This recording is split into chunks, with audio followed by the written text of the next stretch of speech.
ดีครับวันนี้กลุ่มของพวกผมก็จะมานำเสนอโครงการเรื่องเครื่องสัญญาณไฟจราจรพลังงานไฮบริดนะครับโดยมีวัตถุประสงค์เพื่อประหยัดพลังงานนะครับโดยใช้ไฟจากโซลาร์เซลล์เข้ามาร่วมในช่วงเวลากลางวันนะครับและใช้ไฟจาก220 โวลต์ในช่วงเวลากลางคืนนะครับโดยมีอุปกรณ์สำคัญดังนี้นะครับ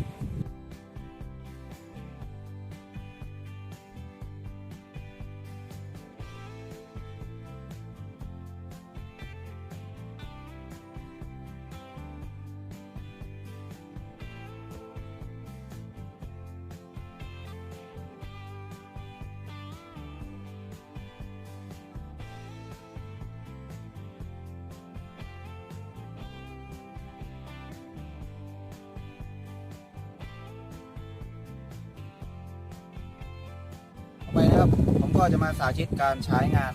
เครื่องสัญญาณไฟจราจรพลังงานไฮบริดนะครับขั้นตอนแรกนะครับทำการเปิดสวิตช์การทำงานของวงจรทั้งหมดนะครับหลังจากนั้นจะมีการทำงานในส่วนของวงจรนะครับในส่วนถัดมาครับทำการเปิดจิตไฟอินเวอร์เตอร์ครับที่ด้านหลังของตัวอินเวอร์เตอร์ครับหลังจากเปิดแล้วรอสักครู่นะครับเพื่อให้อินเวอร์เตอร์มีการทำงานครับหลังจากนั้นสังเกตว่าวัตต์มิเตอร์ฝั่ง DC นะครับอยู่ฝั่งซ้ายครับและฝั่ง AC จะอยู่ฝั่งขวานะ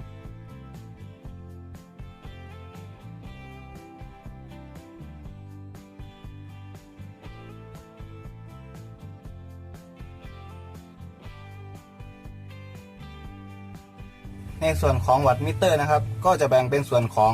DC วัตต์มิเตอร์กับ AC วัตต์มิเตอร์ครับ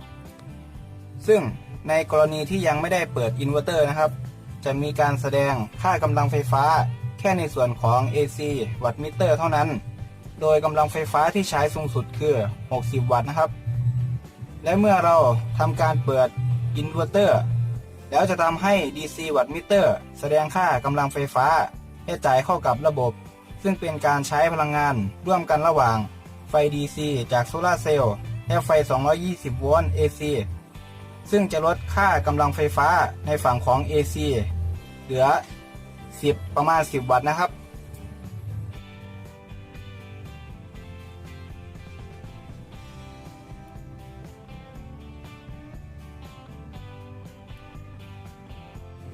กลุ่มของพวกผมก็ขอจบการนำเสนอเพียงเท่านี้ครับขอบคุณครับ